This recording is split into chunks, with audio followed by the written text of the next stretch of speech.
চৰকাৰী মাধ্যমৰ পৰিত্যক্ত বিদ্যালয়ৰ কৰ্তব্য ৰূপ এৰাবাৰীত পৰিণত চৰকাৰী গৃহ জহি খহি গৈছে বিদ্যালয়ৰ আচবাব লাখটকীয়া কম্পিউটাৰৰ শ্ৰেণীকোঠাত ভৰি পৰিছে বন্ধেকিয়াৰে চৰকাৰী মাধ্যমৰ বিদ্যালয়ত শিক্ষাৰ্থীৰ সংখ্যা হ্ৰাস পোৱাৰ বাবে বন্ধ কৰা হ'ল ৰাজ্যৰ শ চৰকাৰী বিদ্যালয় ২-৩খন বিদ্যালয় একত্ৰীকৰণ কৰি আৰম্ভ হ'ল শিক্ষাদান ৰাজ্যৰ অন্য প্ৰান্তৰ লগতে বৃহত্তৰ বৰপেটা জিলা বজালী জিলাটো বন্ধ কৰি দিয়া হয় কেইবাখনো চৰকাৰী বিদ্যালয়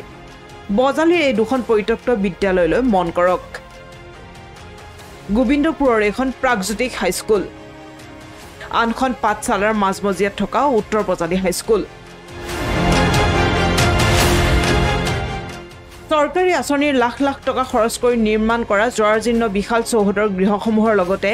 কম্পিউটাৰ গৃহৰ অৱস্থা চাওক উন্মুক্ত পৰিৱেশত বন্ধেকিয়াৰে ভৰি পৰিছে বিদ্যালয় চৌহদ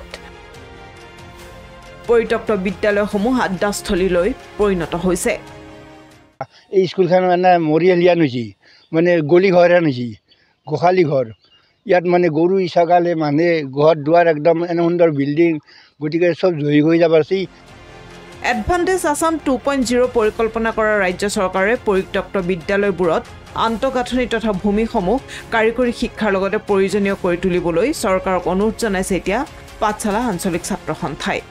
আমি পাঠশালা আঞ্চলিক ছাত্ৰ সন্থাই চৰকাৰক এটা অনুৰোধ জনাব বিচাৰিছোঁ যে মুখ্যমন্ত্ৰী ডাঙৰীয়াই এডভান্টেজ আসাম 2.0 আনিলে এডভান্টেজ আসাম 2.0 জৰিয়তে অসমৰ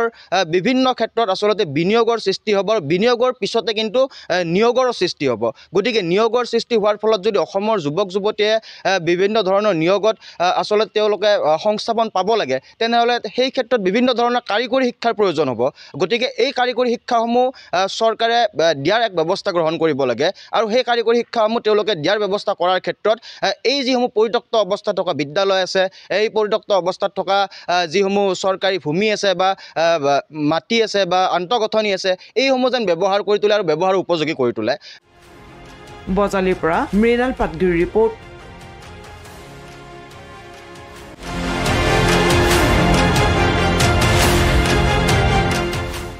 চৰকাৰী মাধ্যমৰ পৰিত্যক্ত বিদ্যালয়ৰ কৰ্তব্য ৰূপ এৰাবাৰীত পৰিণত চৰকাৰী গৃহ জহি খহি গৈছে বিদ্যালয়ৰ আচবাব লাখটকীয়া কম্পিউটাৰৰ শ্ৰেণীকোঠাত ভৰি পৰিছে বন্ধেকিয়াৰে চৰকাৰী মাধ্যমৰ বিদ্যালয়ত শিক্ষাৰ্থীৰ সংখ্যা হ্ৰাস পোৱাৰ বাবে বন্ধ কৰা হ'ল ৰাজ্যৰ শ চৰকাৰী বিদ্যালয়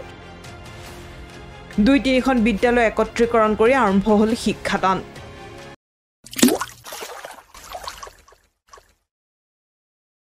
अन्नपूर्णा काव घी देश के हर एक खाने को लजीज बनाता है।